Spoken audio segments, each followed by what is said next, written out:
Hello, history enthusiasts. Today, we're diving into one of the most pivotal battles in Roman history, the Battle of Alesia. Fought in 52 BC, this battle marked a turning point in Julius Caesar's campaign to conquer Gaul. It showcases the strategic brilliance of the Roman legions and the fierce resistance of the Gallic tribes. If you're ready, let's begin this epic story. We march to victory! Let's begin by looking at a map of ancient Gaul. What is now modern-day France was then a vast and complex land, home to dozens of independent tribes. With its dense forests, rugged mountains, and winding rivers, Gaul offered natural defenses and housed thousands of capable warriors. For Rome, Gaul wasn't just another territory to conquer, it was a looming threat just beyond the Alps. The fragmented nature of the Gallic tribes made early Roman campaigns easier, but the region's military potential was undeniable. This land would soon become the stage for a massive confrontation, one that would test both Roman discipline and Gallic determination.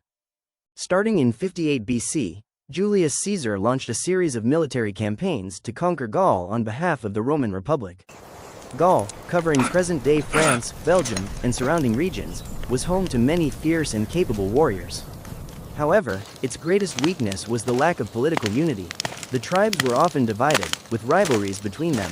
This disunity initially made Caesar's conquests easier, but in 52 BC, a powerful leader emerged, Vercingetorix of the Arverni tribe. He succeeded in uniting the Gallic tribes against Rome, becoming one of the greatest threats Caesar had ever faced. Vercingetorix achieved significant successes against Rome using guerrilla tactics, but Caesar's legions did not give up. In 52 BC, Vercingetorix retreated to a fortified hilltop stronghold called Alesia.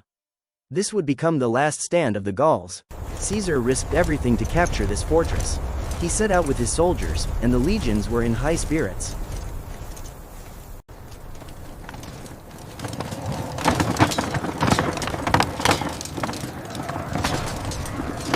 Men of Gaul, Vercingetorix had decided to retreat to the fortress of Alesia. Alesia was a stronghold located in a forested and hilly area. When Caesar received news that Vercingetorix was heading to Alesia, he immediately turned his attention there. Upon arriving in the region, Caesar decided to establish a strong and secure camp. At the camp, he gathered with his seasoned commanders to devise a bold and ingenious tactic unlike anything seen before in history. This strategy would turn the tide of the war and demonstrate the might of the Roman legions. Their flank is exposed here, and we strike with full force. Caesar laid a complete siege on Alesia.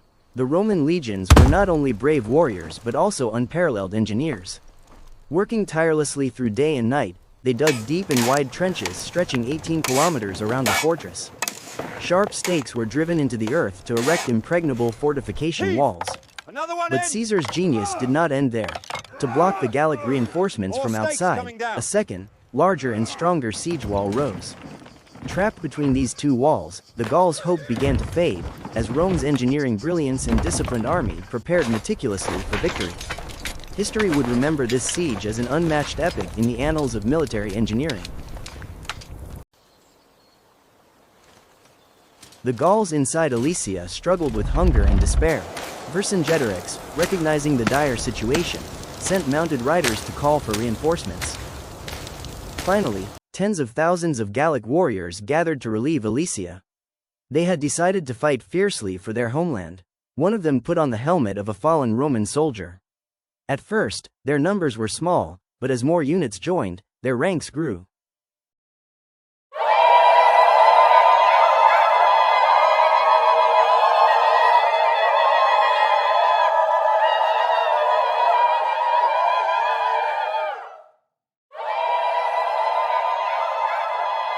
And even more kept coming. One night, the Gauls launched a fierce attack on the Roman walls. Intense battles erupted under the cover of darkness, the clash of weapons echoing through the night. The air was thick with the sounds of war and the courage of warriors determined to break the siege. The battle raged on until the early hours of the morning, with neither side gaining the upper hand. Then, Caesar decided to lead the charge himself. Seeing their commander join the fight, the Roman soldiers fought with renewed vigor and determination. At the end of the battle, the Gauls began to flee. Inspired by Caesar's presence on the battlefield and the Gauls' retreat, the Roman soldiers fought with even greater determination. Vercingetorix, whose people were suffering from starvation, had no choice but to surrender to Caesar. In the Roman camp, he was forced to kneel before Caesar. With this victory, Caesar became a hero in Rome and solidified his political power. The Battle of Alesia showcased Rome's military genius and Julius Caesar's leadership skills. This battle shaped not only Gaul but also the future of Rome. What do you think? Does this victory highlight Rome's greatness, or does it exalt the courage of the Gauls? Share your thoughts in the comments.